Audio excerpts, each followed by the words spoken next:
So, meeting started.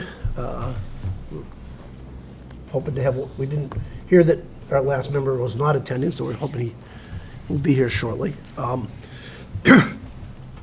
Today's agenda is in essence an extenuation from our last meeting. We're going to pick up the alternative septic systems test center proposal and drill down to that a little bit. And we're going to pick up the discussion of Bournes Pond watershed plans. It's my intention that this is a conversation primarily involving the board. Last week, we opened it up for a lot of, public comment, public discussion. But I think the board needs to now, focus on their concerns that we have in front of us. But first, item on the agenda, there is just a quick update on the watershed permit notice of intent application. Amy did her usual stellar job giving an update to the select board on Monday night. And I think, Amy, you and Kristen have had some conversations. And as I understand it, Kristen, you're going to be the point person for getting things into their system and marching forward. The other item, for those of you that were or were not on a certain email string, one of the things that we learned this week was that there is something called the Nitrogen Sensitive Area Committee in the DEP, and they meet weekly to look at what their regulations have done and where they need to be better on clarifying them. And the first thing that they've done is they put out a memo dated November 30th that where January 8th was sort of the drop dead date for people either being in for notice of intents or having to tell everybody to convert over. They've pushed that date out to, I want to say June, I think it's June. July, pushed it out to July. Because they, as they said, they're extending it for 3 reasons. They're trying to do some continued outreach to the local boards of health. They're hoping to have a more comprehensive review of the data for nitrogen-reducing technologies, leading to a more robust list of best available nitrogen reduction technologies. They've been doing some sort of evaluation of whether there's a sufficient supply of necessary equipment and materials, and contractors' availability to get going on this. And lastly, they sort of talked a little bit about giving some Cape Towns additional time to prepare a notice of intent, but and rattling around with the people that have been looking at notice of intent for us on our timetable, I think we're sticking to our timetable to have it done in January, because it fits with the work we've done and no point in just delaying it. So that's sort of the update on watershed permit notice of intent application. Anything you want to add, Amy, to what I just said? Okay, that's good. Okay, so let's move on to continued discussion. Does everybody have a copy of the proposal from the test center? Not. You got spares down there, Steve? Can you manage to get copies of it made? Yeah, Richard.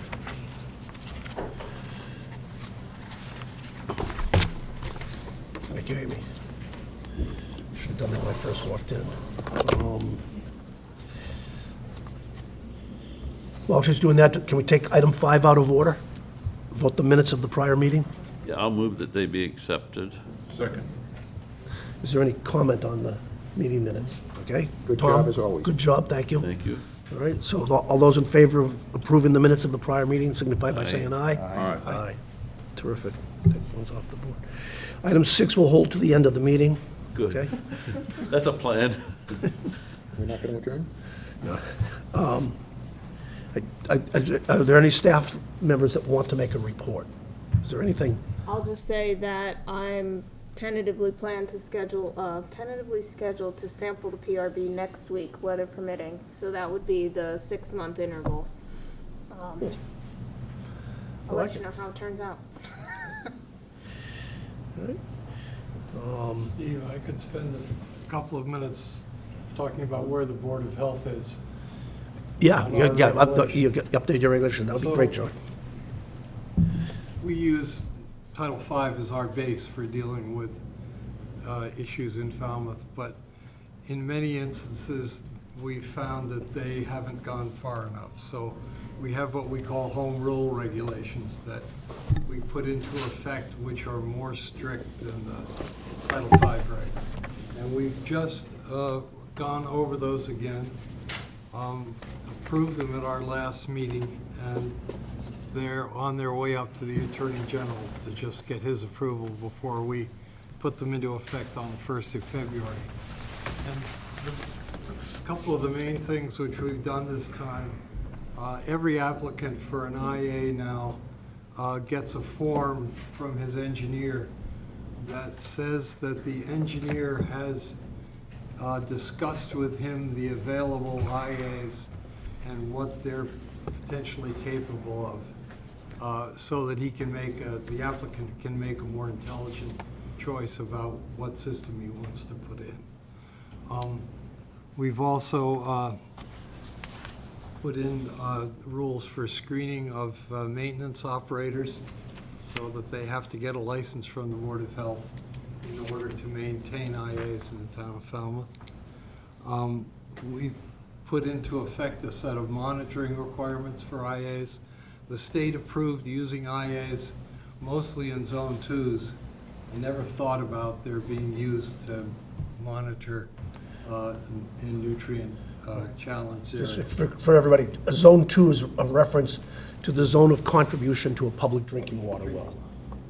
So we've put in a set of monitoring requirements. There's a probationary period. If you have a system which we'll just say is licensed at 19 milligrams per liter, you have to have it tested so many times, and we won't let you reduce the number of testings until it meets the standard that it's licensed under DEP. And then we've also put in a set of failure criteria and what happens if the system fails and isn't meeting the license which it came to you from DEP. And that's something which Title V did not contain. So those are basically the changes we've made to the moment. We haven't begun to discuss increasing the, by mandate, increasing the criteria of the IAs from the standard of 19 that's now in the DEP standard to 12 or 10 or better, and that's something which we'll be working on with this committee in the future. Tom got his hand up first. Steve, you want to go? Okay, John, I remember several years ago, we did a boilerplate IA protocol procedure thing, and I thought at that time, the monitoring responsibility fell to DPW, was what we had known. Well, that of course is the real challenge to IAs. Each one of them is a little independent treatment plan. Yep. And if DEP is going to give us some credit for using IAs, they're going to have to meet a set of criteria and be maintained, and we're going to have to demonstrate to DEP that they're meeting the standards which they've been licensed for. And so one of the things which is happening at the Mass Tech is they have a grant. I think they got $1 million to study what would be required for a responsible management entity. When we thought a couple of years ago about using the IAs in the Oyster Pond watershed, we developed that for ourselves, what we thought was a reasonable scheme, chatted with DEP about it extensively, but the Mass Tech has now taken that up and is working on it further. And until we have some scheme for that, using IAs in a more substantial way is going to be a real challenge. And we're hoping that once they go through that grant process, that they will be able to come up with a plan which will be acceptable to us and also acceptable to DEP. And so that's something which, and I was going to suggest to Steve that in the not too near distant future, we should ask Brian Baumgartler to come and sort of update us on where they are with that project. Excellent. You- Yep. John, what caught my attention was the sentence where you said that the engineer is required to, there's a form to prove that the engineer told the homeowner. The homeowner has to sign that form before they come to the board and ask for a Right, approval of right, an but IA. my point is that it shows that the engineer, quote, told the homeowner what the various IAs will do. One But of that's the, only half of it. The other half is what the requirements might be going into the future. Right? The average homeowner has no idea of the concept of 3 milligrams versus 10 milligrams and what that means to them in the future. part of what we're missing at the moment is we've begun to use that form. We've relied on the engineers to explain. So we've been getting a split of, some of the engineers are recommending nitros, which are coming in at much better than 10. And a number of the engineers are still specifying microfasts, which have a general use approval for 19. And one of the things which we've been putting together, and George hasn't yet gotten it, is he has a number of years of test data for all of these systems. And we are in the process of putting together a table, which as we hand out that form, which the engineer has to show to each applicant, he'll also have to give them that table, which will show all the performance standards and what they're, whether they have a provisional license or a general use license or what, so that the homeowner can make a really intelligent choice about what they want to do. But I'm saying the homeowner also has to know what is the probability of different constraints on him in the future. In other words, okay, here's a list of these. This one can do 19, this can do 10, this can do 3, or 6, or whatever. Why should I want to spend X dollars on a 6 versus Y dollars on a 10? And I think that's part of the arrangement. Okay. All right. Thank you for making those copies, Amy. So let's come back to continue discussion. I've got a short list of things that were out there. First off is, as we look at this proposal, I do want to kind of go through it with you. There was a question over whether or not the seed money to go help identify homeowners and what would need to be done, whether that's inside this proposal as well, and whether we need to parse some of it out. The other one that keeps rattling around is getting to some certainty about who's collecting the urine and where's it going during this portion of the project. We believe that it's going to the test center, and the test center's then either utilizing it somehow or putting it into the base's wastewater system. But we need to get some better confirmation on it. And the last item which I have is, a little bit of the who's doing what, when, and where through this proposal. What is this? How much of this is falling onto the DPW to manage and monitor? How much of this is going to be done by the test center? How much of it needs to be done?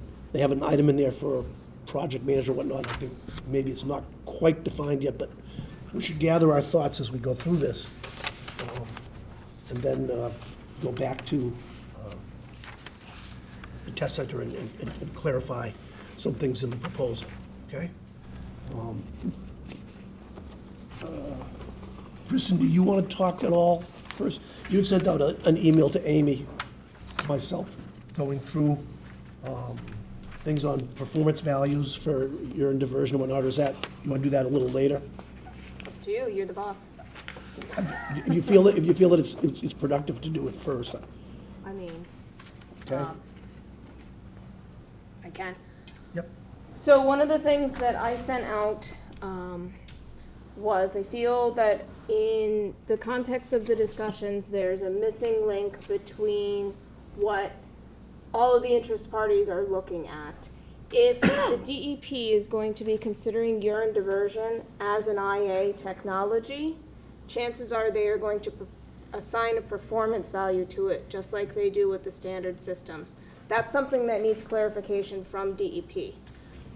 It goes back to the same challenges that George Hoyfelder has raised over the years about actual mass measurements of IA performance and what kind of credit the DEP gives. The DEP gives maybe a 50% credit of those IA systems from what the actual physical nitrogen mass that's being removed.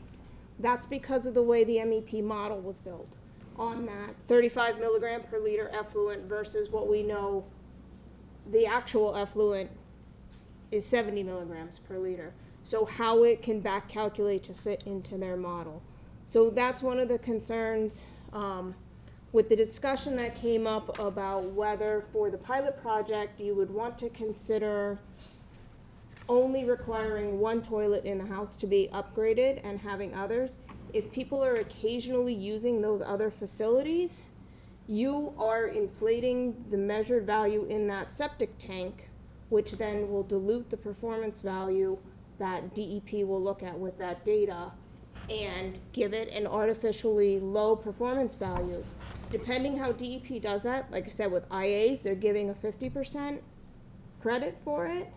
If it doesn't meet their best available nitrogen reduction technology and the town can't get credit for it from the regulatory side to meet the TMDL, it's not going to save the town any money on sewering or other IA mandates. So that's something that needs to be kept in mind. For the purest data set, you want the best possible performance that you can get from it. And I think that's something that's really important to consider for the pilot. You all understand that? Any questions about what she just outlined? Steve? Yep. Just to clarify, so the actual measured concentration of nitrogen in the septic system's effluent, what's going out in the leach field, is 75. What comes out of the house Okay. is on average 70. Okay? And then from an IA system, you know, nitro might come out at 6, nitro might come out at 3. When they're giving those performance values, if you calculate the mass, DEP only gives you credit for about 50%. That's why they assign those performance values of 19, and they're looking at 10 being the next performance value. And they don't accept the mass calculations. The other consideration is if mass calculations were allowable for urine diversion, there should be no reason why you can't then allow the IA mass calculations and sewering mass calculations. And the DEP has never been open to that. So- Now, you did say, let me finish my Go ahead. question, because there was a second part to it. And the Mass Estuaries project only looked at a house contributing, was it 35? 35. Which is, That's the general state standard. and that's based on what? That's what you get after it's gone through a leach field, and what is it After based on? leach field, so Title V, the assumption is Title V attenuates 25% of that. So you start with 35, and then mass estuaries and everyone else, it comes out to about 26.25 is what actually is entering the groundwater. So when I do all the calculations for whatever kind of planning, be it sewer, IA, when I look at what performance value it is, I already take out that 25% because that's an existing system. So in theory, that nitrogen has already been attenuated. So any of those nitrogen reduction numbers are beyond what Title V has already attenuated. And it gets into a gray area because that's a percent basis as opposed to a different performance level. So it gets sticky with the math. Go ahead. So they just start with an artificially low number and give you credit for an even lower number. So I think And some of that's the what all you can 30, get, the best you Yeah, can. I want to try to, so back a long time ago, the 35 number was, the actual number might have been more like 40 or 45, because We had different water usages at the time and whatnot. Different fixtures. So it's really based upon a lot of older work before we got, water conservation toilets that, changed the mass equation. So the 35 number is there, everything's built around it, but they've been very consistent at each step about, not giving 100%. This is Mike McGrath, would go on and on about, I'm measuring 70, I'm measuring 80, I'm measuring 90, and I don't get credit for it. They're making me hold to this 35. That's what they do. And so part of it is, just benchmarking. Hilda, the Green Center produced a document that they passed out at our last meeting in which they produced a pound number. The connection between a number they came up with for a starting number and what the DEP will or won't permit or approve. The question is it going to be 70% or 50% of that number, okay?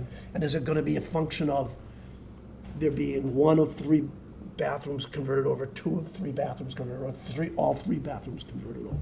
So there's different steps in this process as we get further into it, okay? But, go ahead. I was just going to make that roughly the same point, that it's the early 35 milligram per liter was based on 110 gallons per day, and now we have low flush toilets, but the mass of nitrogen produced by a human is the same. Yeah. That hasn't changed. Has not changed.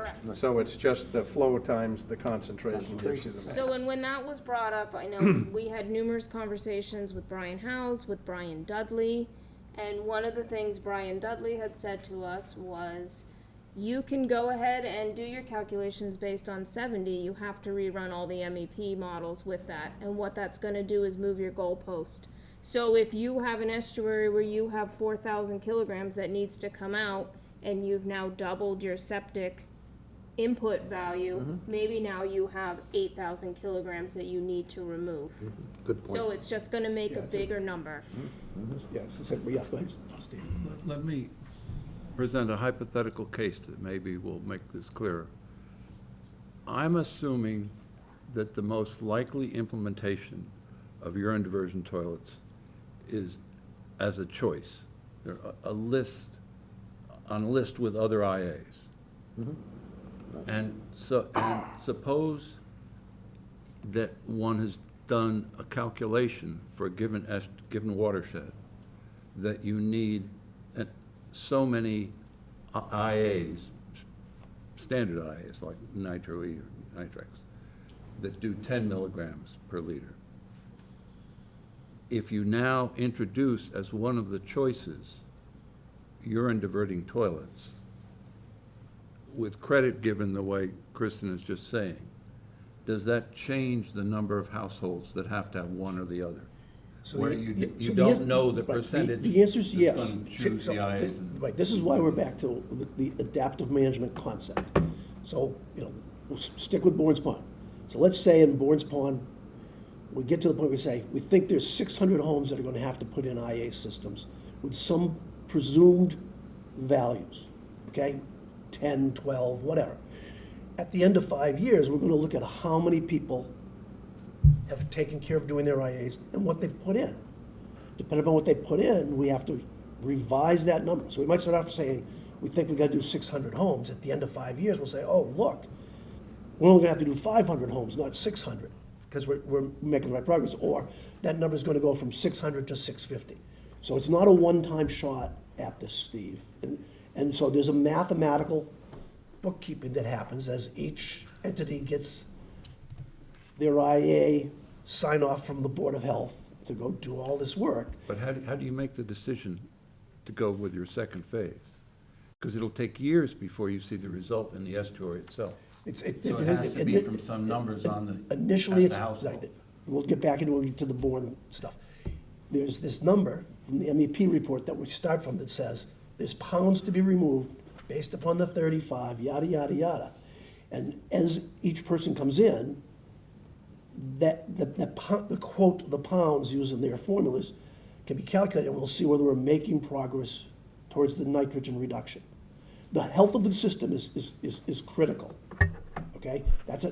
We'll talk about that at the board pond. But you're saying by the monitoring of the actual milligrams per liter and the actual pounds removed.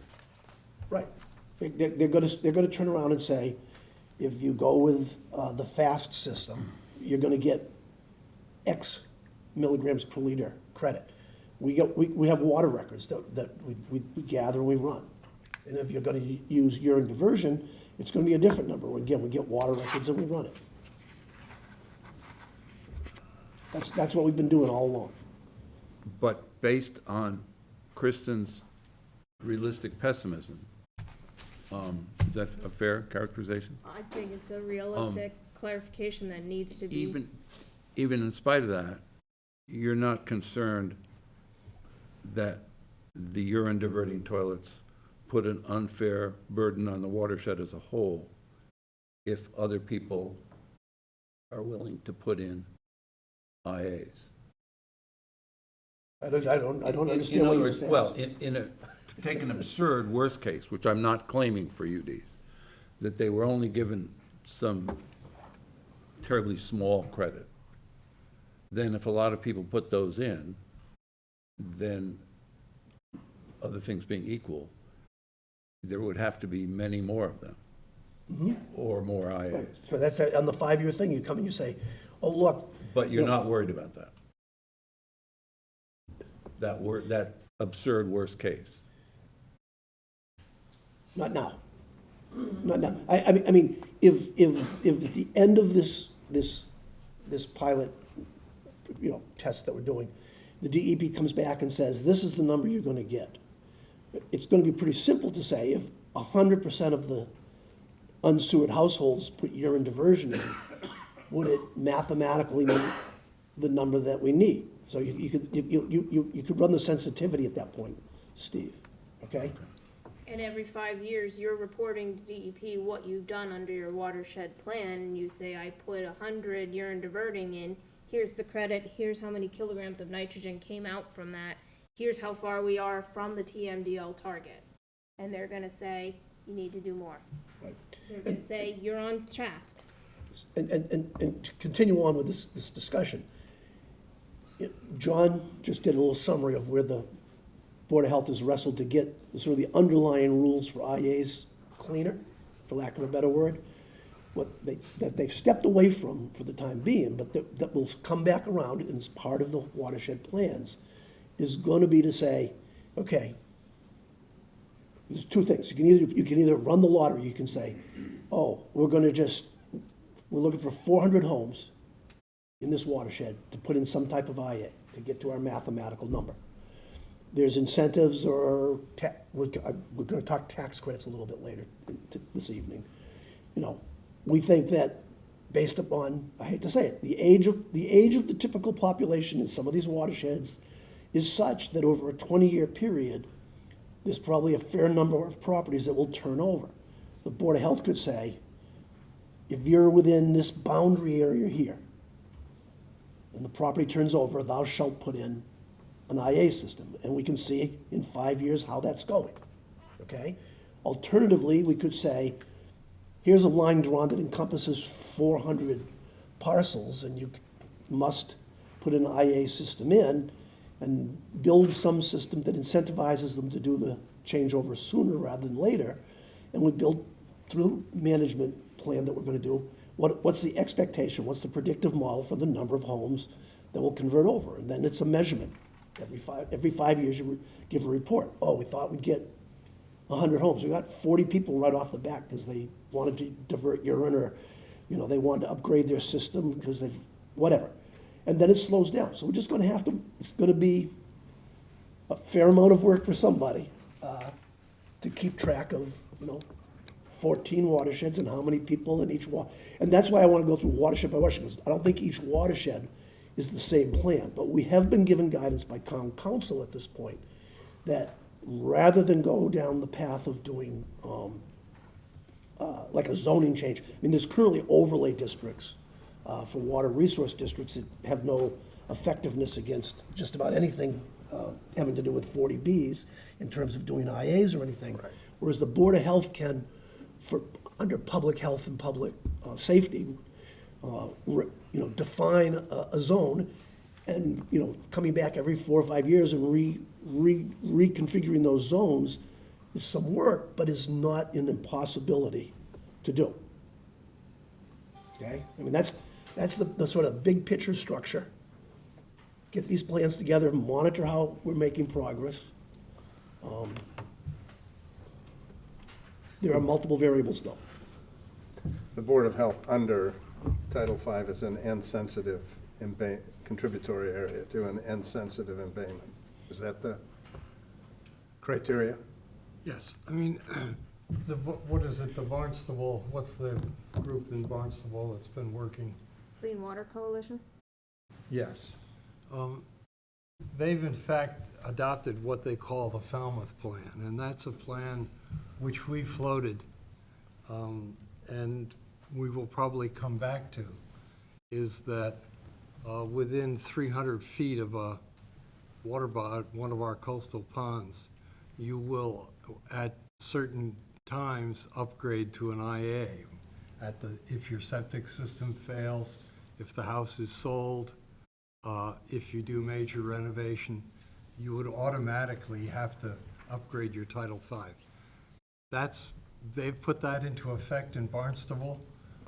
Even though we put it together as a program, we haven't brought it to the point where we think that's exactly where we want to go, but that's certainly something we're going to be thinking about.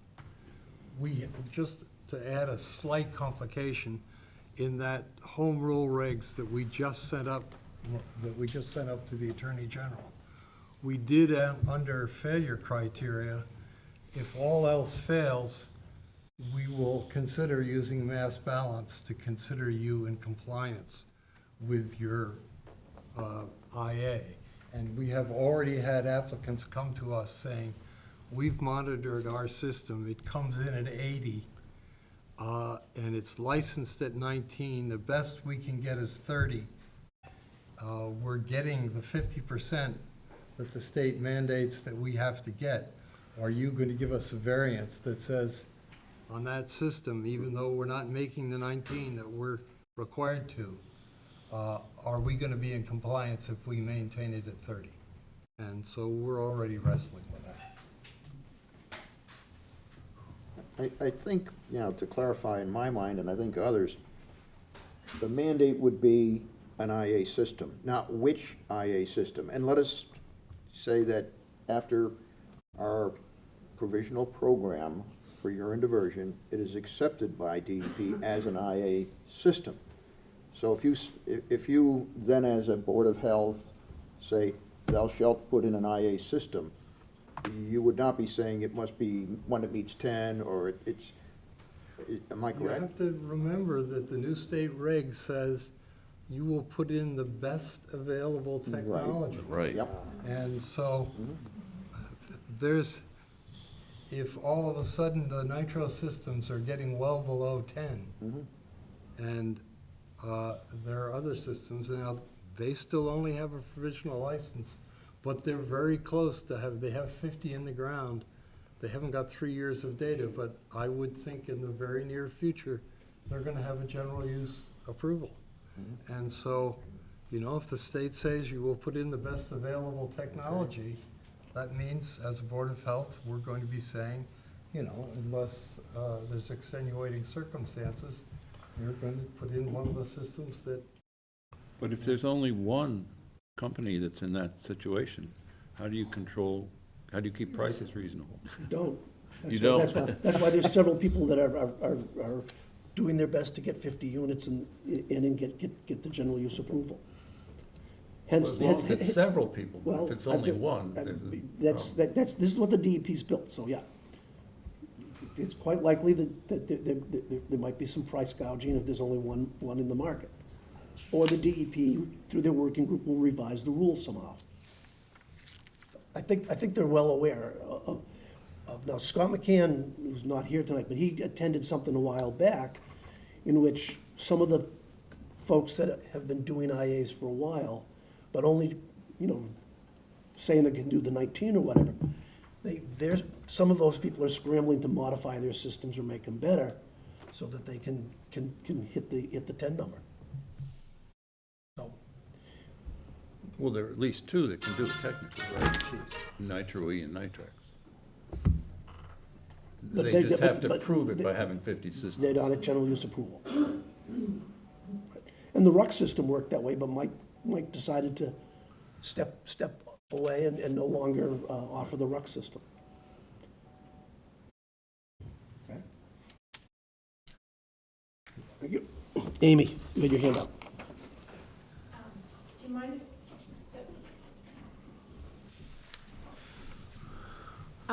It just seemed to me it would be helpful to think of the way I believe the DEP sees this is that any IA technology, and if we're trying to get UV to be considered an IA technology, the place where they measure performance is at the D box, which is basically after the treatment, whatever the treatment is, and before discharge, right? So for urine diversion, just like all the other systems, what they'd be looking at is not mass removal or nitrogen in urine or anything else. They'd be looking at what the concentration of nitrogen is at that discharge point. So that whatever that concentration is reflects whatever is not being diverted. And so any other calculations are not relevant. Any other estimates of load removal are not relevant to that point of the concentration at that D box. I just thought that might be helpful to look at it that way. Excellent.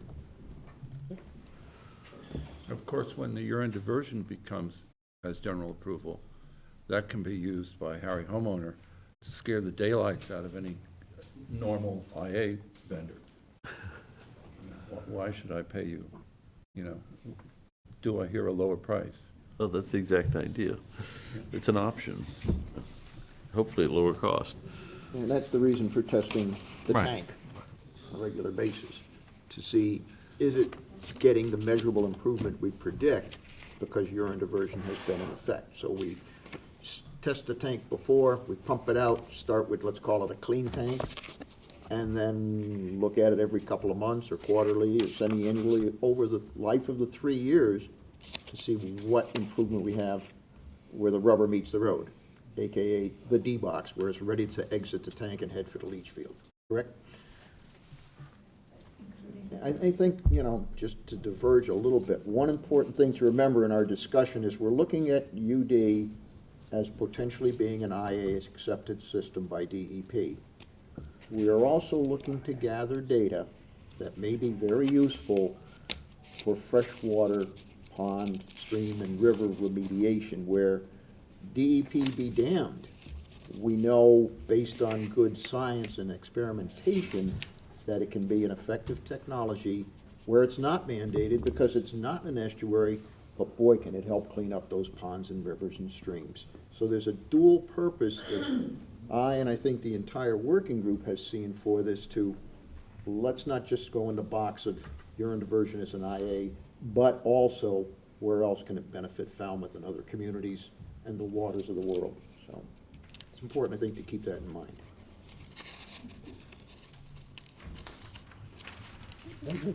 See if anybody else is good. So,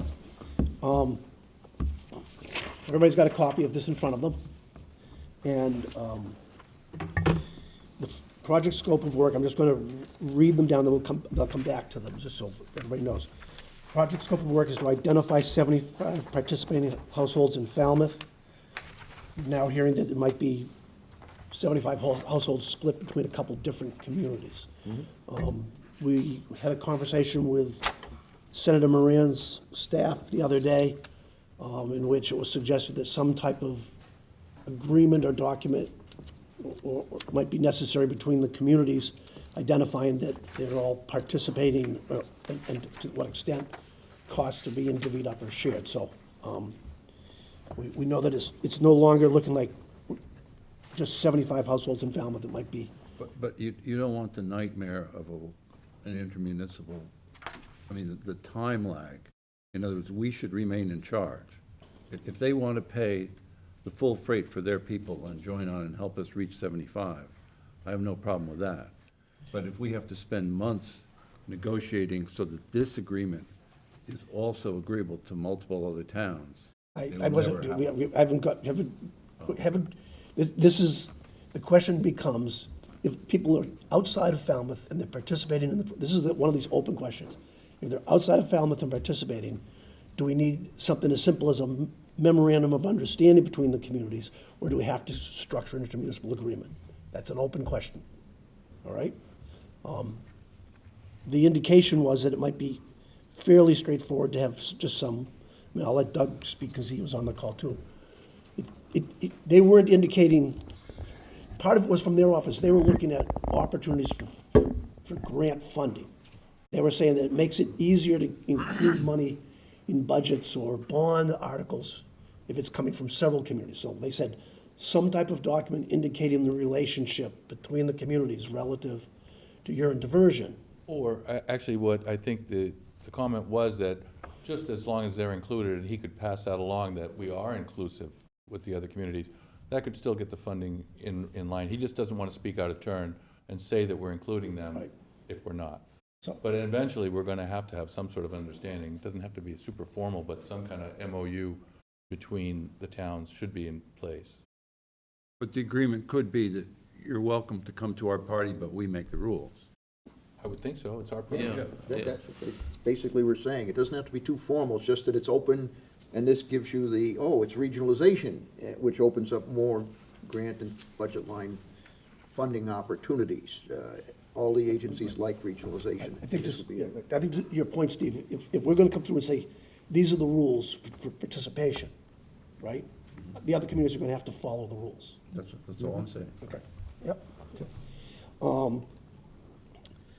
So, I believe a fair amount of the item one cost is within that 80 some odd thousand we have for doing the initial identification of folks.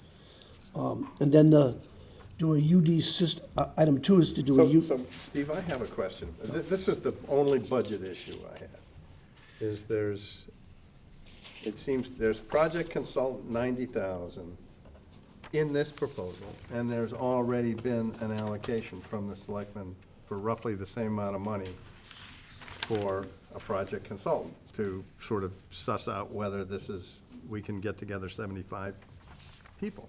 Is that a redundance? It's a question. I'm not, So it's not a this, criticism. you jump to the budget, which is fine, we're not quite there. I believe this is for somebody this is a 4-year commitment for this person here. The money the front-loaded money is covering probably a 6-month period, okay? Could I But, go ahead. just, while we're on this topic, philosophically, I see a two-stage thing. The first $80,000 is what I would call outreach and education, and people would get assessment light to say, yeah, it might work here. Then I think you're gonna get a real commitment from certain people. Then you're gonna call in a consultant and say, here's the nuts and bolts part of it, and here's what it's actually likely to cost you. Because I think if we try to do an in-depth soup to nuts assessment for everybody that shows any interest, you're gonna burn up a lot of cash and a lot of consulting time that may not be profitably returned to the project in terms of participation. So anyway, that's my thought on how the consulting part might work out. Let's take a half Yep. step back. Okay. So, you probably don't have it in front of you, but we circulated around Yes. the $80,000. Let me remind everybody what's in here. There's assist with state and local permitting of appliances. Somebody's got to contact the plumbing board, 12 hours. Preparation for workshop, so that's the outreach, a little bit of outreach. Conduct educational workshops, and then provide individual consultations to 75 homeowners to assess the feasibility of installing UD appliances. That's, a starting number in here of 29,000. That's item 2 in the project scope of work we're looking at, right here, okay?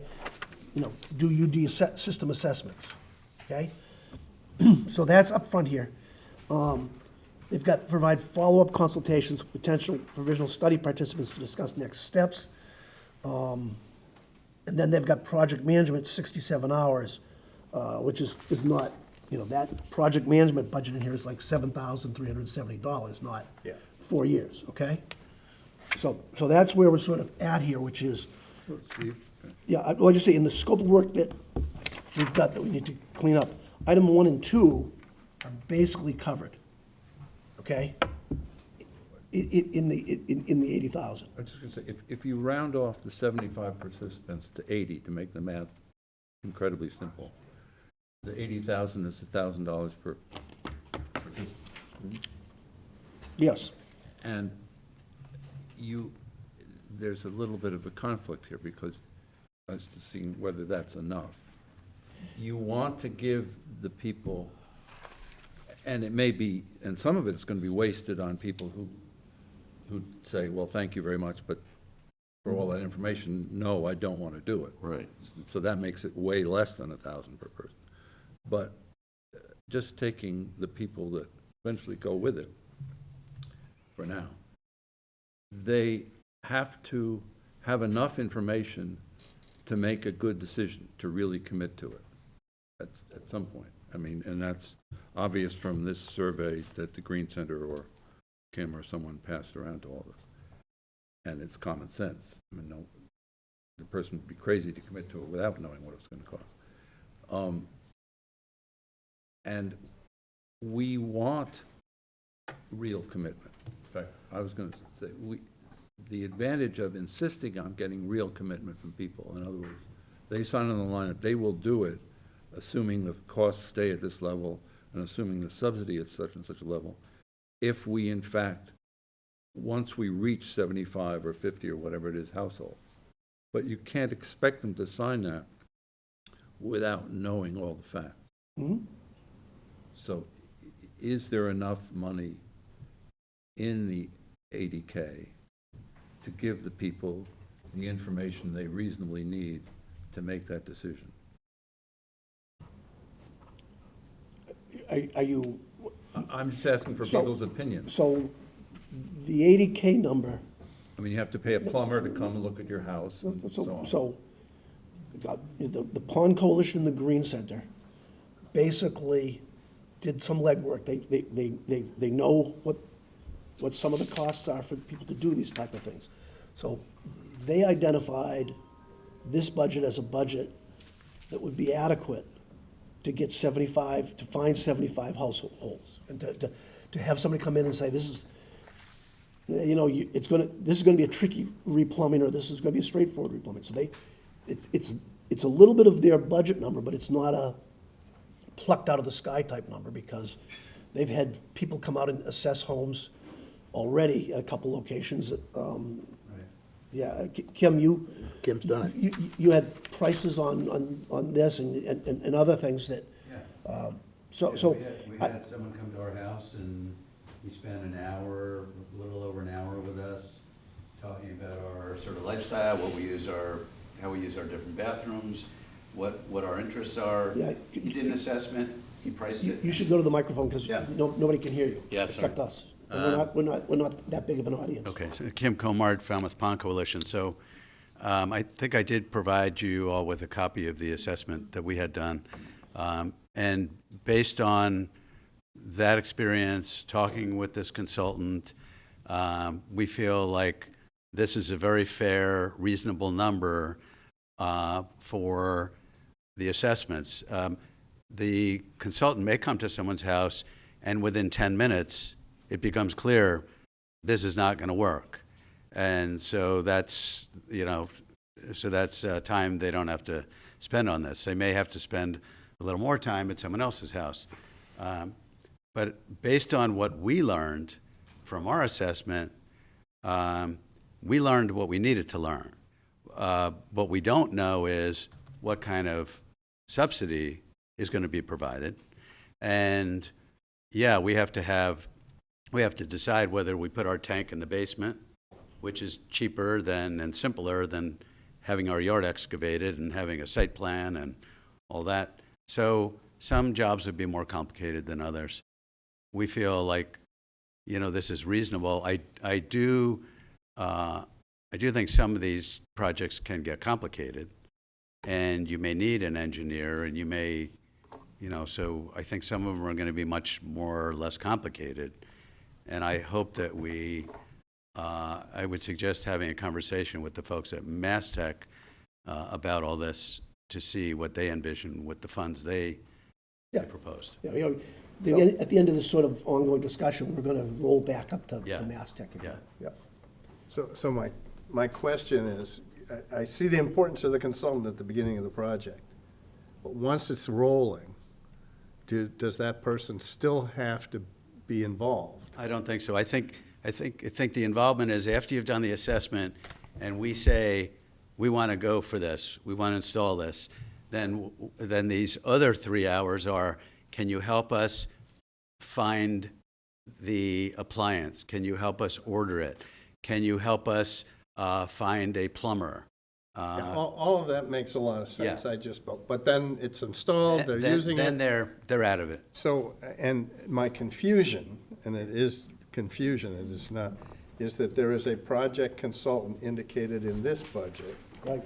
for There still has to be. 90,000. Someone And, hold on, responsible. John, and there's a project manager also for about 90,000. And I'm not sure if there's a redundancy there. And that's where I think you need, Yeah, that it'd be good to talk that's to where- Mass. yeah, When we go to MassTech, that's an area that we need to get them to Okay. give better definition. No, just to, in fairness, you know. Because you've already got the Right, 80,000 for the but- consultant. Yeah, so but we're- there's, yeah.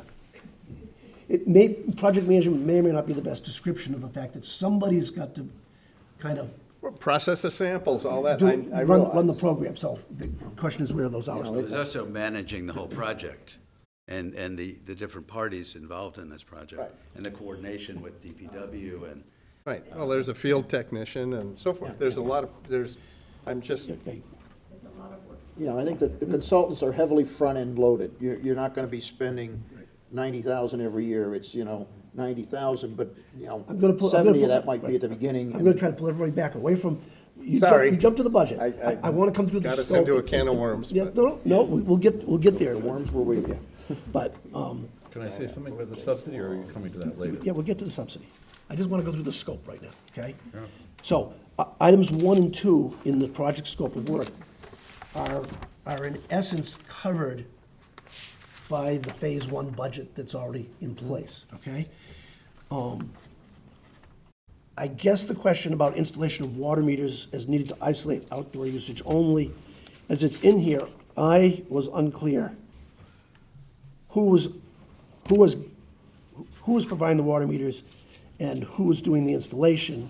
And, the likelihood, that's one of the items maybe as we're doing the outreach to identify 75 homes, do you have an irrigation system, I think, somebody washing their car in the driveway or whatever is different from running an irrigation system.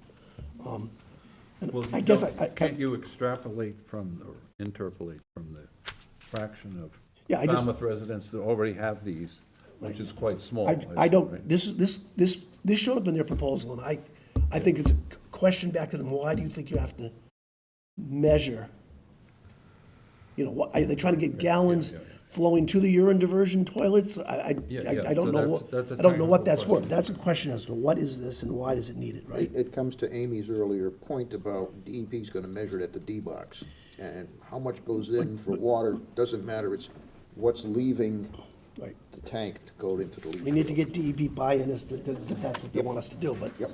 So some of this expense may be avoided, some of it from the initial proposal or the seed money proposal, the 80,000 already approved, and the $1.6 million MassTech proposal overlaps. So if it's not spent, it's not gonna go in. I'm just saying, item 1 and 2, I think it's already covered. Yep. Item 3, it's a why question, okay? Quarterly water usage monitoring, to me, that seems like something that is fairly easy to gather with the readers. I think, Peter, we could build a separate, we had read books for meters. For the 75 homes that will participate in this, we can build a read book and get regular quarterly readings fairly quickly, with drive-by. So I think that's something that should be done, unless somebody thinks otherwise. And I think it's relatively, can be worked out. The sampling, About metering, they're talking about monitoring of the water meters that are installed in item 3. no, are they, or the total usage? Item 3 is for exception meters to isolate irrigation. Just what goes through the septic? Right. But also how much water a person uses, because you can make that uplift look really good if you use 20-minute showers 5 times a day. Right. Yeah, no, it makes sense that you need to monitor the water usage. You measure Question. everybody's meter quarterly, and if it turns out that some of them also have outdoor usage ones, you obviously monitor those too and subtract. If someone's irrigating their lawn, they're gonna use twice as much water. Item 5, the sampling of the baseline, pre-urine diversion septic tank effluent, that's something that has to be done. I don't question that need. Again, the question is I guess Mass Tech is doing this, where they don't have their names in there. Yeah, no, it says Mass KC right there for item 5. Yeah. Design, permitting, installation, and inspection maintenance of the UD systems, okay? They gotta make sure that things are still working. Then there's the subsidy distribution, and we'll circle back to that. I think that's gonna be a little bit of a robust discussion. Quarterly sampling of the septic tank effluent. That's clearly Mass Tech, and quarterly urine volume measurement. Then the education and outreach component is in there, okay? And then they've got their project output down below. So that's what they want to do. So now, let's jump over to catch up with Ken. The slow readers are gonna catch up with Ken now, okay? So, what I'm hearing is a little better definition of what the project manager does. Is this somebody who's already being paid by the county, and we're now subsidizing county payments or whatnot? We need to get a little more on that, or is that they're hiring somebody separate outside? Because I believe we'll have to go through some sort of RFP process in the town side to implement this. I don't know that Mass Tech gets to go pick a project manager necessarily and spend town money on it. The budget numbers under supplies, at this point here, I don't know why we're getting involved in the urine pasteurization component of it. Unless somebody, Well, they have to do that, don't they? They're collecting all this urine. they can put the urine back into their sewer system and have it go to the base. I think their intention is to fertilize some vegetated plots with it and look at the growth of But that's not, the that. plants. That's part of the whole. If they want to do that, that shouldn't be on our nickel, in my opinion. Oh, well, that's fair. Okay, that's what I'm trying to say is, I'm looking at the budgets now. If they want to play around with pasteurization and stuff, I mean, they obviously have to Well, is have, this a proposal to us or to the state? it's to us. To us. To us. It's us. Yeah, that's what I was saying last time. The group in Vermont has already proved that technically this works. We don't need to reprove that. No, but We may need to find some entities in Massachusetts. they may want to try to work towards the end disposal of urine. That's fine, that's But the my one. point is that that's a telephone and web job. You sit at a desk and you try to find somebody who will take it. You don't I'm just- pasteurize a whole bunch and say, oh, I have a whole bunch here. They can do, they can do what they want to with the urine. The Mass Tech Center can do what they want to with the urine. They're collecting, Yes, it, and but I they're don't getting want rid the of it. town to pay them. Okay, I'm suggesting we Gratuitously don't, store it. we don't build a shed. Well, it's All they're interesting. looking for is, small money for a shed. They've already got a pasteurizer. They Yeah, but purchased You that in look after advance. the But it's, pennies and the it's a dollars valid take point, care of but it's themselves. $3,200 for a shed over the pasteurizer. And yeah, why would But I Falmouth wonder if it buy makes a difference to the nitrogen credits. So doesn't. if you, well, because one way, you collect all that urine, which has X amount of N in it, and now you take it to the wastewater plant and you denitrify 90%. So you've gotten rid of 90% in the form of N2. What they're gonna do is take all that urine, pasteurize it, apply it in place of fertilizer, and then how much of that nitrogen, it depends where you put it, right? If you're putting it back in some watershed, it's still in that watershed. Well, that would be defeat the purpose, right? Well, but if you're doing it in place of fertilization to grow crops that you harvest, or something like that, then maybe not. So, I'm trying to think of why they care. I could think of an amusing cartoon involving the fertilizer bylaw and what you just proposed, but, I'm sure you can. But the point is if the nitrogen is utilized in the root zone, it never makes it to the groundwater and the problem is solved. Well, that, again, During the that growing might be season. one thing you're During the testing. growing season. Right, so, Because if the NPK ratio is wrong and there's excess nitrogen, the plants don't take it all up. right, or if it's winter Some of time, it's leaching through. I think there's an active question. by the way, this is a fine point, but Amy pointed out to me that if the Mass Tech puts it in their sewer, it goes to the MMR sewage plant, Right. which has an outfall in the Cape Cod Canal. No, they have sand infiltration beds that are up gradient of the canal. They don't have an outfall. Oh, okay, outfall. excuse me, not an outfall, but goes to the Cape Cod Canal. Steve, Doug Brown, Select Board. So I would say that focus on making it a really good quality project, because we're hoping to fund this with grant funding. So it's not gonna necessarily be town expenditure. And I know I don't wanna make it sound like it's okay to waste money, but I would say focus rather than every little nickel and dime, focus on the best quality project. And we can ask them when they come what they're thinking about with the pasteurization. But I think, the extra water meter to control what's in the tank is probably a good idea for a scientific reason. You guys are more scientific than I am, but it seems obvious to me. And we're probably gonna talk about it later, but we did get an email today that there is a program that's probably pretty well fitted to this for grant funding. It's just a brand-new program, so I would think in terms of that rather than Falmouth having to pay. I agree with you. I don't mind ripping off granting entities. But, I didn't say that. but I believe there are people with the proponents who are hoping to get town money. So Right. in a sense, now you've set it up so that we have to look at it two different ways at once. But it might not be town money. The town might administer the funds, but it might not be town money, hopefully. I think Doug makes an excellent point that, we gotta look at what's the best program to try to sell to potential funding entities, whether it's state, county, or federal, grants, outright gifts.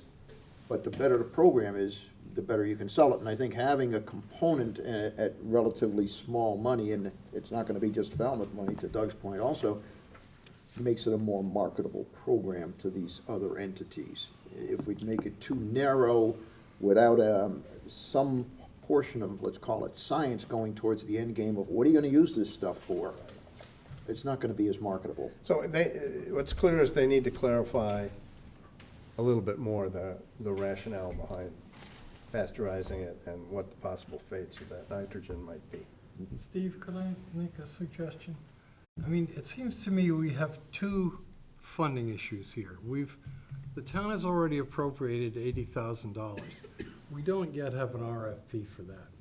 What actual work do we expect that to do? And I think it's sort of like designing a camel. The six of us here can sit and discuss budgets, but a group sitting down with the Mass Tech people and Amy from the town saying, okay, here's this 80K, what are we gonna do with that?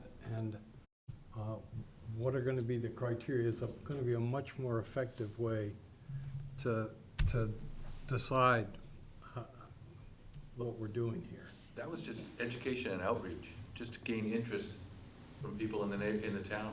That's not really supposed to be consultant or scientific money. Right. That's just to I get them see a involved. science project and a design of a pilot program.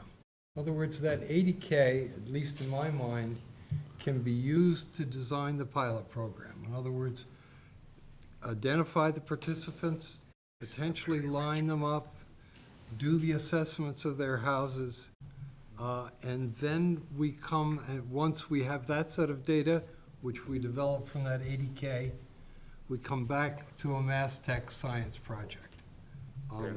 I guess I How are interpret it we going to differently. affect, we're going to collect samples from the houses we've identified with the design of the pilot program?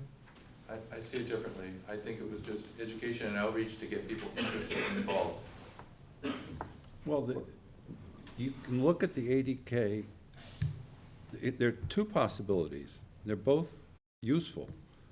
One is, if you use it to find 75 people who sign on the dotted line and we've agreed on a subsidy and all that, that should be a powerful thing to put in for your grant application, Right. right? Exactly. On the other hand, if you don't find them, you save all the subsequent work. Can I speak here for a minute? I am, Give you 5.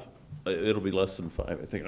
I'm on board with Doug's approach here, and my understanding, the whole idea was it was education and outreach and getting some real hard feedback on public interest in this, and we keep tossing out this idea of assessing 75 homes.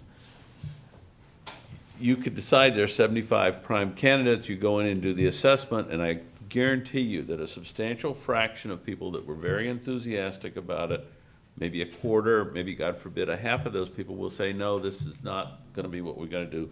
Then you're gonna have to scramble around and find another 30, 40, 50 houses to get into the detailed analysis. So I still see this assessment as a two-stage process. Assessment light, and you let people have some idea of what it's gonna cost, the turmoil, the disruption, what's gonna be involved in active participation in the program.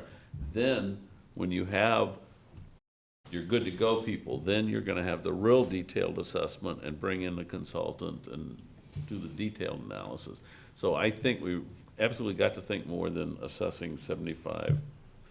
Yeah, as I said at the close of the last meeting, I think I threw out, you know, if we can get, you know, Yeah, and I'll stop there, but I think a that's a big key group of point. people that have some interest in that initial outreach, Yep. then we can, between their understanding of what it might mean and, you know, our desire to get good data, we can then move into the second portion of this initial Right. funding. So this is, what we have so far is a little bit of a budget, right? But we don't have a work plan.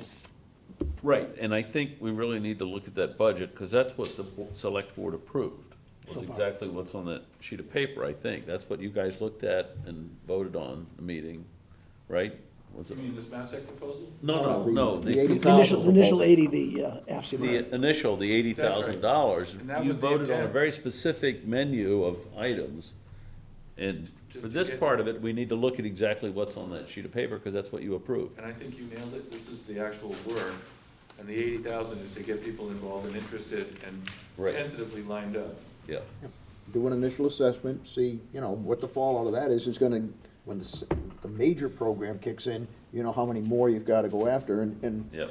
we have been talking about, we're gonna have a two-group study.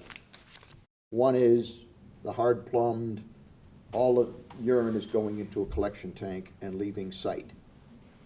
The second group that we've talked about supporting, we haven't even talked about it in this group yet, except that in my report last week, a group of people who are committed to collecting their urine in what I'm gonna call generically portable devices, who are gonna do this over the 3 years also, and it would get supported in terms of tank pump-out testing, data collection, urine removal from site to Mass Tech for whatever they're gonna do in eventual disposal.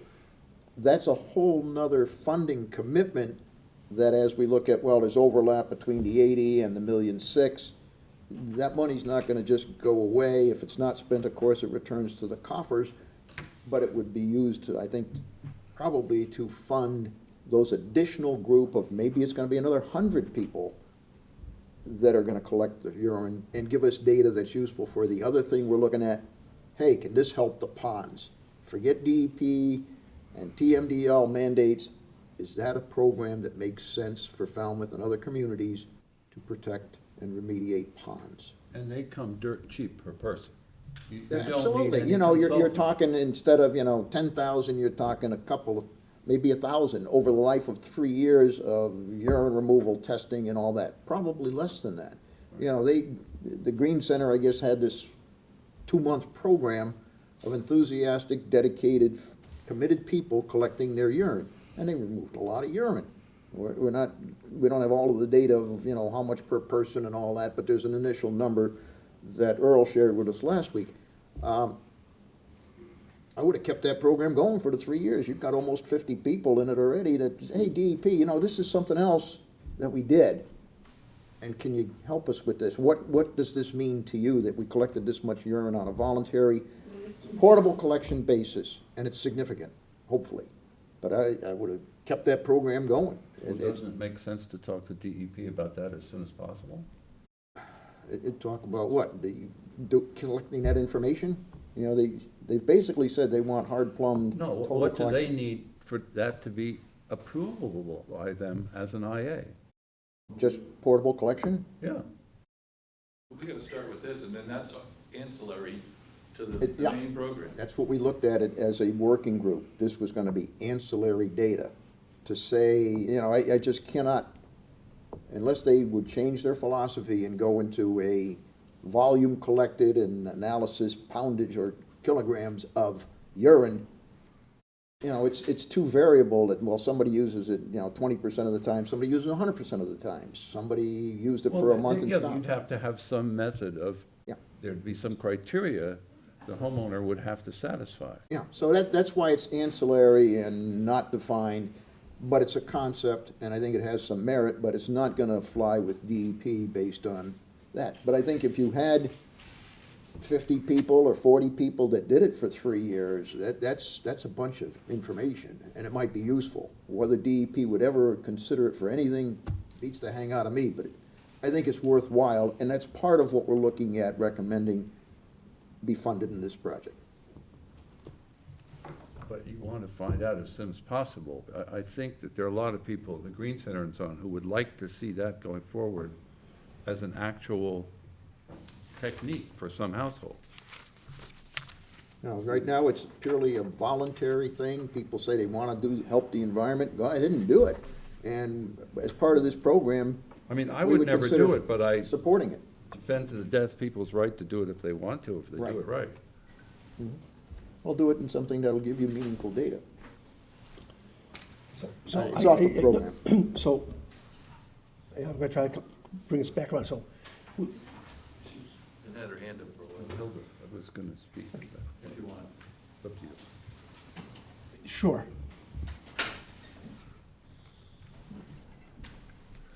Hilda Menge, Green Center.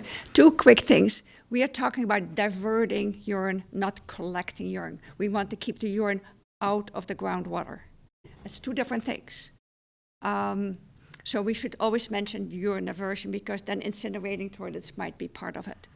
And the other thing is with the portable devices, you can see what happens in the effluent. Ultimately, that's what Mass DEP wants.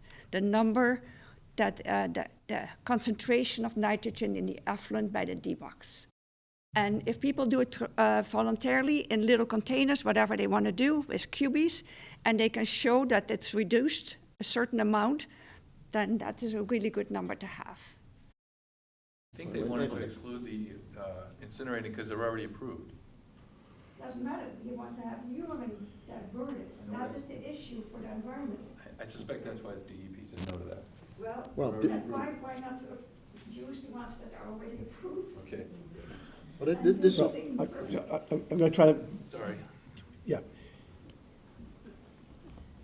We need to work our way, again, through this proposal, go to the Mass Tech Center and clean some of it up, but then what we don't have yet is what I would say in words or someplace, you know, a work plan. You know, there's some stuff up front about why we're doing this, but in order to, we can't just walk to the DEP and say, we got 44 or 45 cubies with urine collected in them, is that gonna be enough or not? I think you work into a work plan and then we go see the DEP and say, this is where we're at.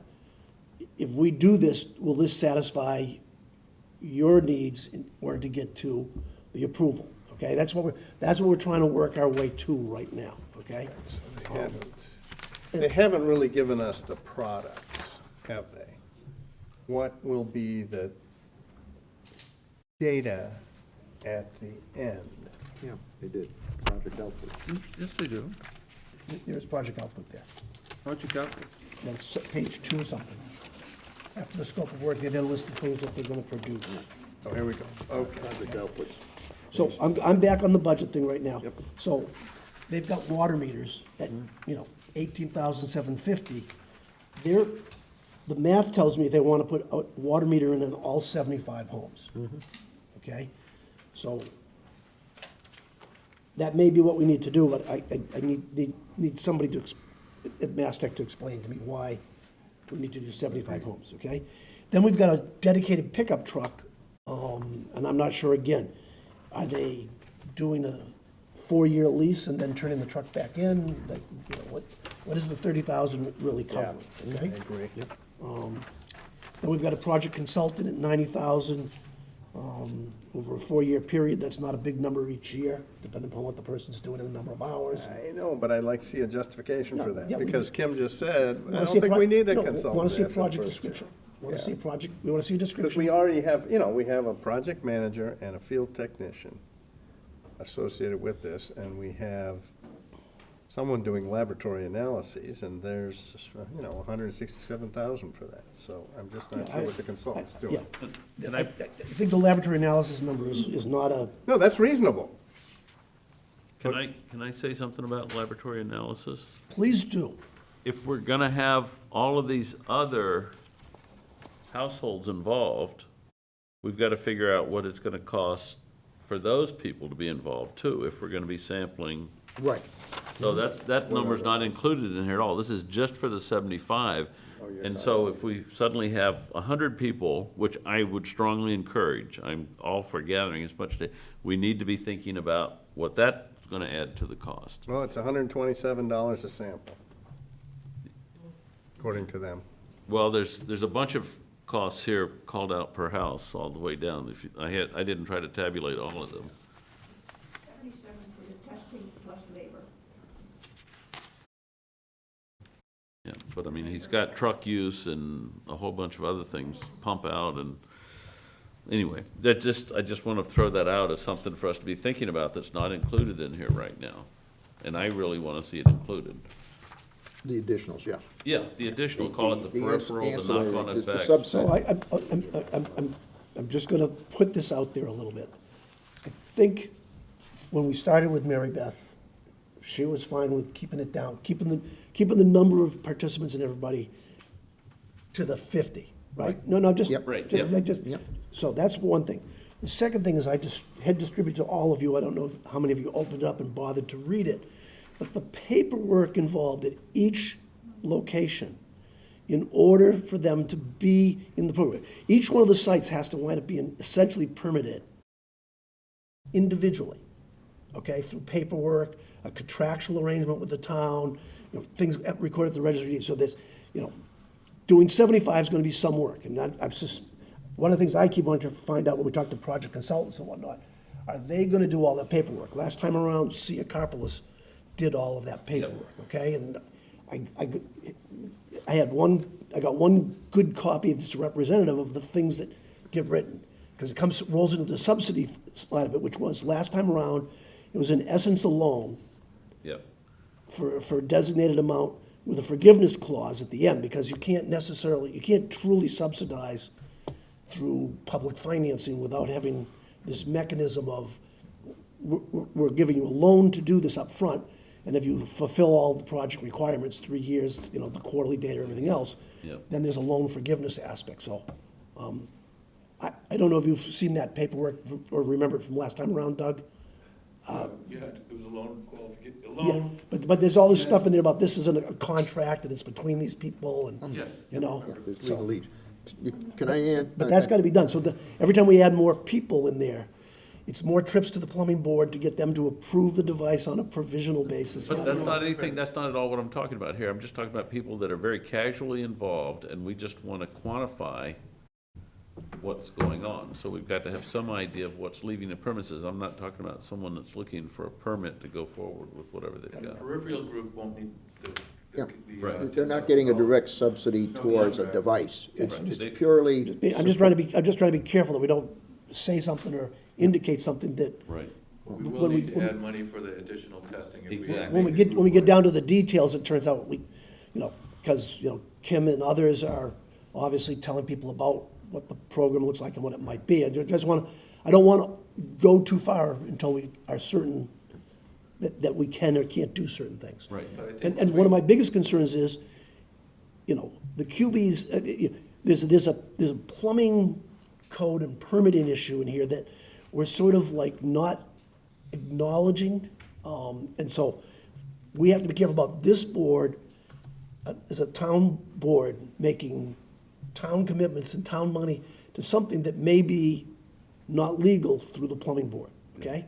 We've got to be careful here because, people can pee in a bucket if they want to, but that probably doesn't meet the plumbing code. Right. Okay. You're And you- concerned about us more or less recognizing that behavior officially. Well, I think the I board. think we have to be careful because, again, I'm back to this contractual stuff that was done last time around. Establish that this is a real pilot thing, that they're participating, that the plumbing boards approve this for them to be in the pilot, and therefore the town can expend money or utilize money because of the way it's set up. So I don't want us to get ourselves into a spot that we can't get out of. I agree with that Okay. approach. Two things. One, I would ask John, now, I understood, I believe, that the Board of Health said, yeah, go ahead and do this collection with QBs and store it in 55-gallon drums. They blessed that. We said there was a certain type of tank that we thought was permissible. Yep. So, that there was a regulatory board making a decision on that type of thing.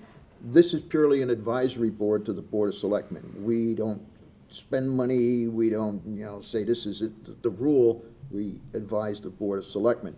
That being said, to Ken's comment or question about what is that $90,000 consultant in the Mass Tech budget do?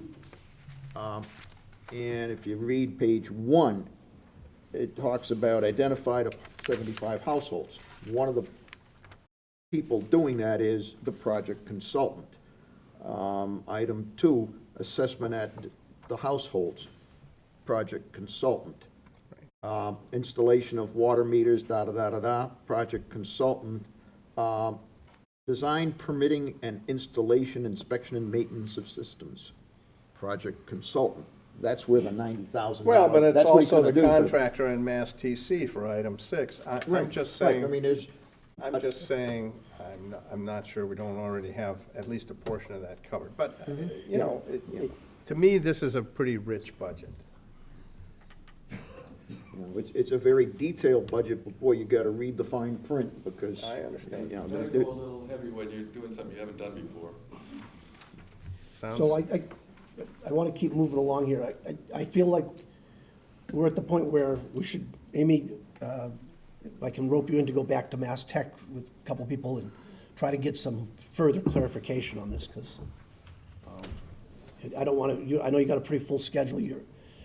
We've got a couple things in front of you, and so I would look at trying to get back to Mass Tech in January.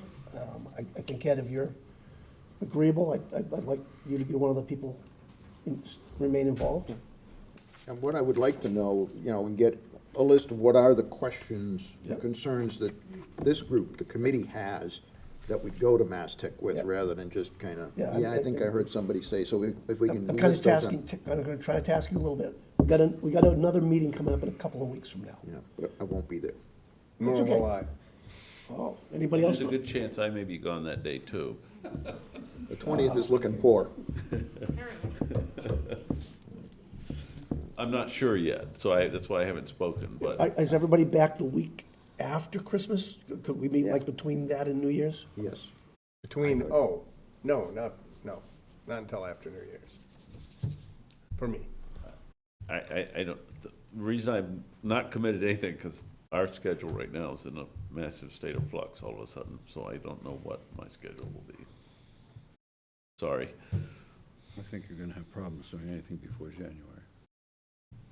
Yeah, I think you adequately summed up the situation that I'm in. Would there anything be gained by meeting a week from now, but not on a Wednesday?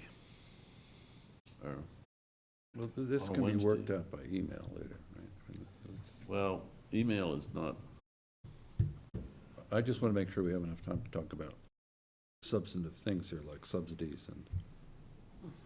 I think for us to, myself, Amy possibly, and whomever, maybe Tom, to go to Mastic with questions, okay, what are the questions? well, that's what I think if, I was gonna suggest that Ed be the focus for questions. Shoot them at Since me. he knows his schedule. But, yeah, I think a proper thing right now would be to come up with a list of questions / concerns. Like, that's what we've heard today, is a lot of questions and a lot of concerns. And I think getting them down on paper and Yep. organize everything from budgetary considerations to organization to timeline.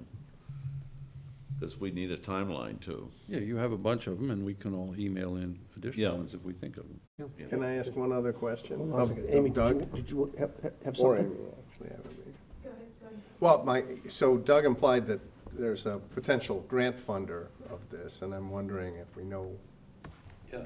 who that is? And Federal government. is this in the ballpark of what they would do?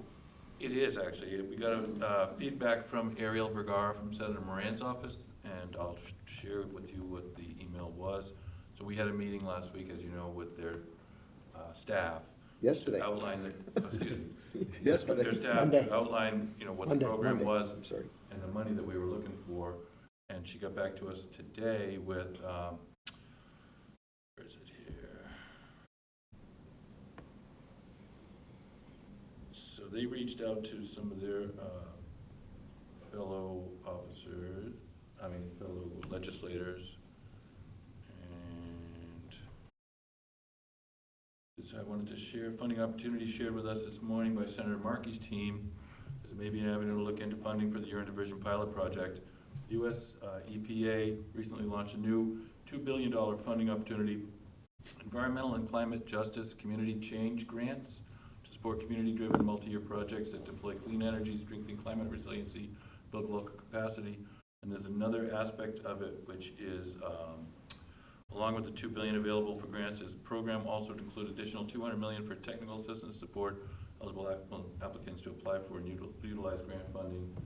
I don't want to read the whole email, but it sounded like to me that it might be something that we could look into, and maybe it might be targeted just for this kind of thing.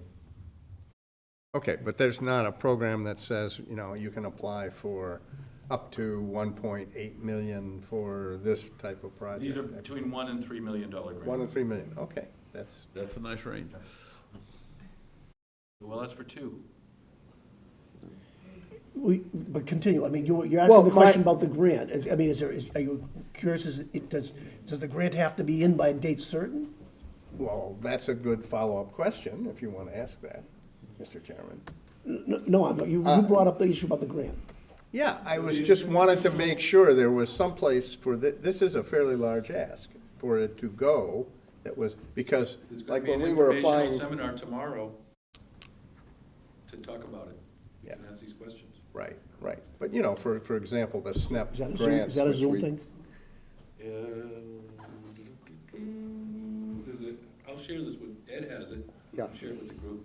That's fine. Yeah, I yeah, just- so that, it's a question then of what town entity would do the application process and dig into the weeds of this grant program. The good news is, there's $2 billion with a B there for these types of projects. yeah, right, but- And the first one's in line with a defined project, and we sort of got a defined project here, boys and Yes. girls. We're pretty much almost shovel-ready, as they like to say, so I think, yeah, you see these opportunities, and Senator Moran's folks were really good. They were very positive, very much on our side, and want to do everything they can and more to help us get there. So, yeah.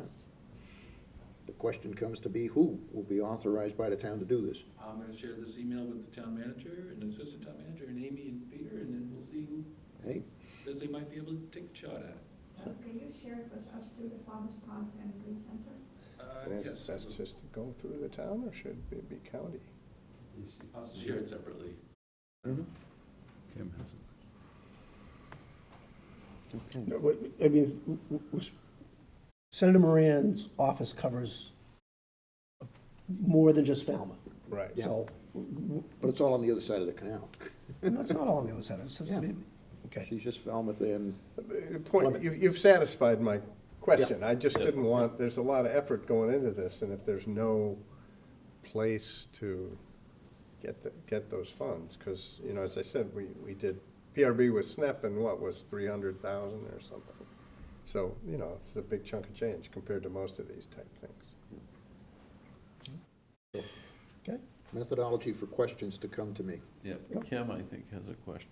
I just talk briefly? Kim from the Falmouth Pond Coalition. I spoke to Brian Horsley today. I asked him who does their grant applications. They have a team that does them. They're very good at it. I think if they knew about this opportunity, they could jump in and help with this grant application. They're very good at it. George Hoyfelder has a very good track record of getting grants. In terms of next steps here, I would be glad to draft a list of questions that need to be asked to Mass Tech. I imagine that Kristen has taken some pretty good notes. I think Earl has taken some pretty good notes. I've taken good notes. I'm glad to draft a list of questions to provide to you for this conversation with Mass Tech. I think it might be helpful if we're talking about the duplication or overlap between these two budgets, for me to be at that meeting so I can explain what is behind the $80,000 budget. So I just want to put that out there. That's a good suggestion, thank you. All right, I would think, if I may, the board needs to think about what their questions are. Read the thing in detail And send them to you. and send them to me, send them to Steve, however you want, or send them to Kristen, whatever, but so that they come to the designated P-point person on a timely basis so that we can continue to move this thing along. And obviously, you'll read anything you get from Kim. Oh, sure. I read everything I get from Kim and Hildy and Earl and anybody else that has my email, and there's pretty much, I think, the entire town does, so. Can we move on to subsidies? Sure. Go ahead. Kim gave a good presentation at the last meeting about pointing out that there were subsidies for solar panels and electric cars. I just wanted to point out that those are both far from 100%, closer to 25%. So the individual has skin in the game. You don't have to worry about making sure they're using the new technology. You don't have to make them throw out the old technology. So there's because they would have been crazy to pay for 75% of something if they weren't going to use it. I'm not saying that the subsidies here should be 25%. I don't know what they should be. I have an intuitive feeling it should be less than 100%. I just want to see them have some skin in the game. I also want, I think that the human aspect of this is far more, is the second question. You know, the main thing is, what do we need to convince DEP? But the second thing is, what are Falmouth people willing to do? And the third, and way down the list, is pasteurizing urine for users who we haven't even found yet. And I would rather see, this is a separate thing, freedom given to the management of the project to not buy the tanks right away until they find a use for the urine. But that's a separate thing. But there could be, coming back to the subsidy, there could be a trade-off. I'm just throwing out crazy ideas to see what the rest of you think of it. There could be a trade-off between the amount of subsidy and what fraction of your toilets you convert. I haven't thought it through to know some preferred, what I think would be a preferred formula for that, but you could see how there might be a trade-off there. And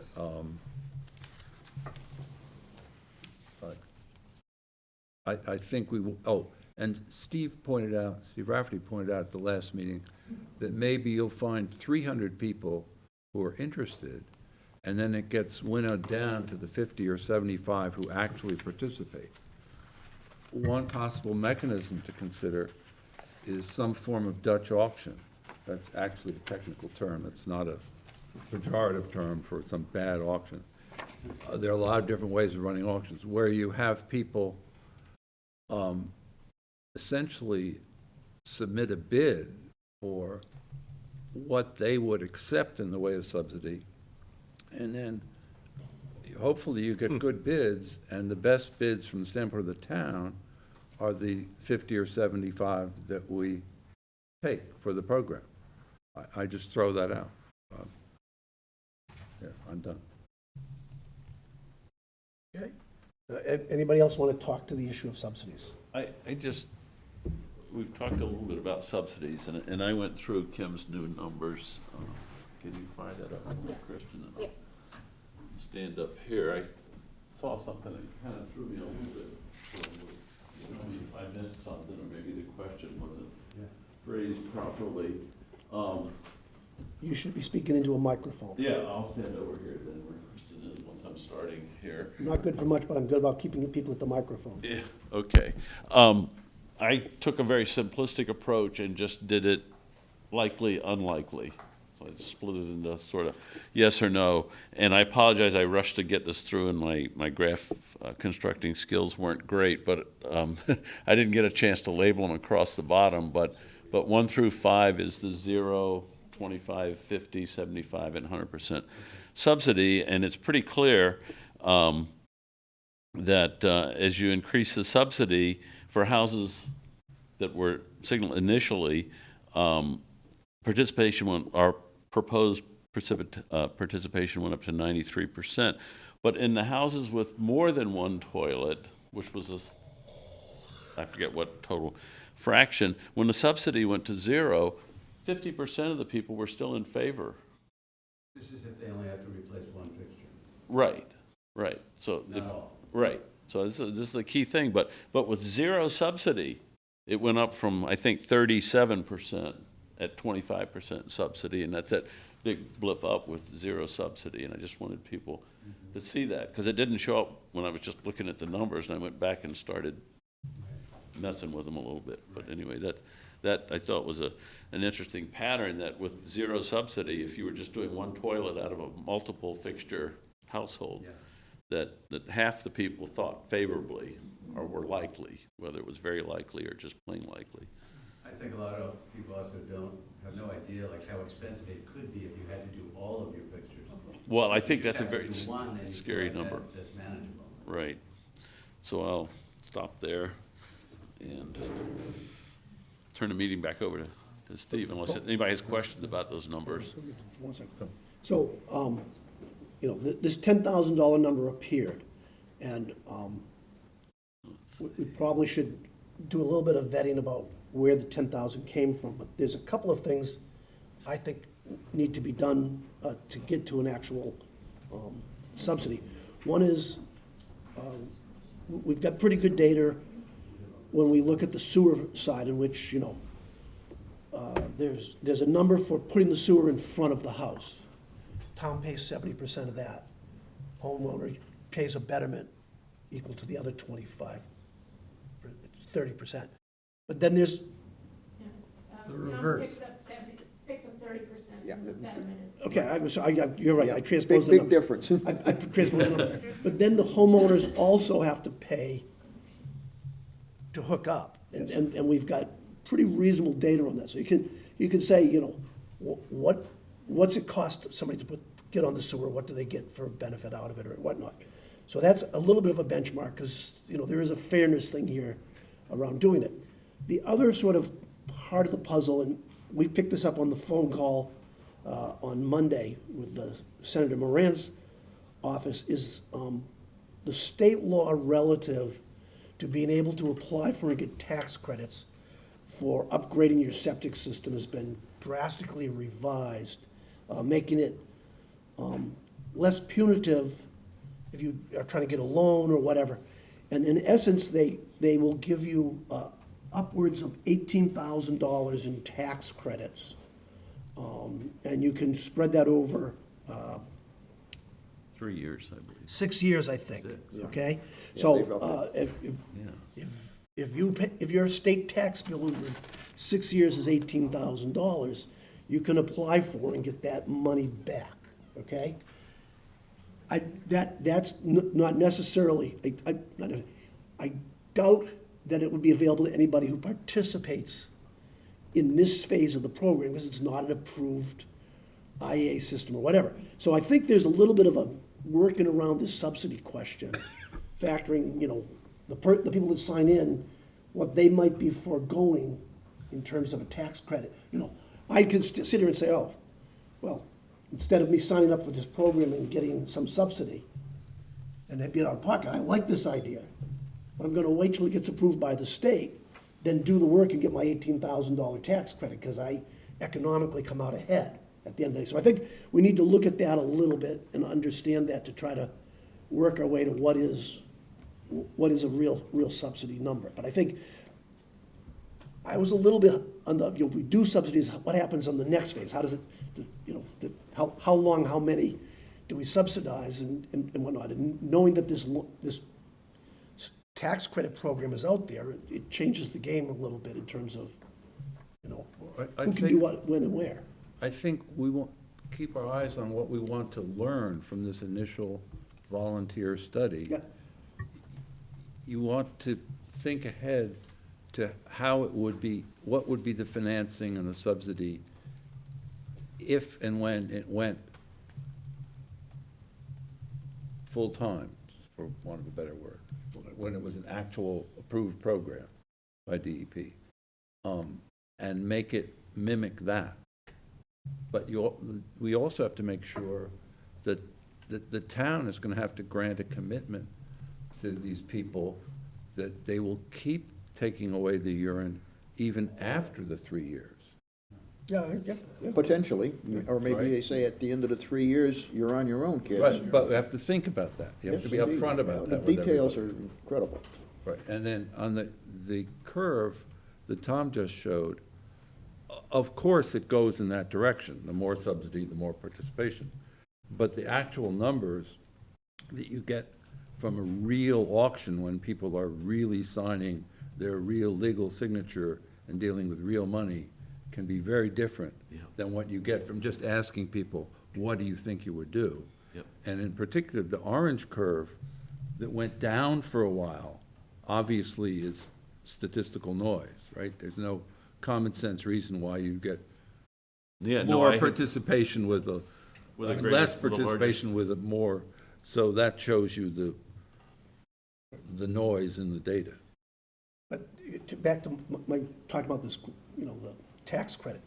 If it's $35,000 to replace your Title V with a regular, system, the cost for that is it's just got cut in half by this Yep. regulation. So now the cost to somebody who's upgrading is not, people say, well, it's $35,000 or $40,000 to put in an IA system, it's X dollars to put in a urine diversion toilet.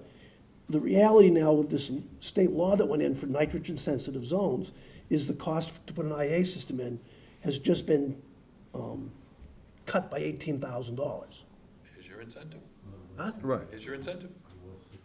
Yeah, That- I'm just, I that- mean, that was good news on it. So I'm just saying, as we look at these things and who's getting what and how it works, Yes. we need to factor that in, that's all. I think the, Cost is not in there. Excuse me? The 4 times a year of engineering cost to monitor the system and electricity, all that's not in there. No, yeah, I'm not giving a complete analysis, right? I'm just saying, in comparing different systems and different costs, this is, we Yeah, gotta it's add very it all up. good for traditional, for in-ground IAs, for one. We need a term for non-urine diverting IAs, but, How to about not mean how about the old one. conventional Yeah, but innovative then alternative? that means the Conventionally 19 innovative. milligram ones, but anyway. the thing that John brought up this evening throws a tremendous contaminant into the punch bowl of this whole discussion, and that is the mandate can be for the best available IA technology. And if you've got some systems that are at 20 and some that are at 10 and some that are 6, the mandate is for the 6. Right. And where in there urine diversion might fall may make it not even financially a viable thing to be looking at, because it's not going to be the best available technology, because the conventional, call them to Steve's point, IAs take care of everything. Everything. And if you don't convert all toilets to urine diversion, you're not going to compete with that number, because they're not going to give you that much credit in the All first place. toilets in your house. Yes, yeah. So that's the thing. And yet, one other thing, and then I'll shut up because I say too much, is when you compare, I haven't kicked you yet, have I? huh? I haven't kicked you, have I? Only twice. When you compare the ongoing cost that Hildy mentioned to maintaining and testing an IA, and you want to say, well, I can compare that to the guy that's a sewer, and he only gets hit with the betterment once and the hookup once. And for me personally, I had to connect, and I spent about 20 grand total between the betterment and my connection. And the connection part was tax credit qualified. The betterment is not. But you also pay for every gallon you take in, you pay a sewer use charge. It's not free once you put it in. There's an ongoing charge that, you know, somebody's got to pay Amy in the plant up there, and that's us folks that have the sewers. So we don't get off scot-free once we make that investment. Just like the IA people have an ongoing cost, so do the sewer users. We had the benefit on our betterments when I did the little pond thing that I was mandated. It was a 30-year, zero-interest loan. I will make my last payment when I'm 100 years old. I can't wait. But it's not a free ride. You After can't put wait the to be thing- 100, or you can't wait to make that last payment? The payment.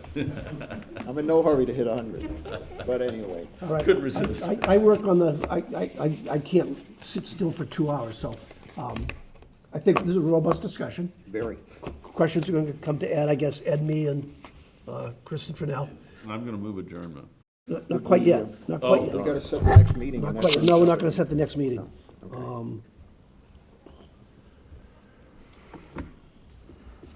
I covered the stuff on the change in the state law, so yeah.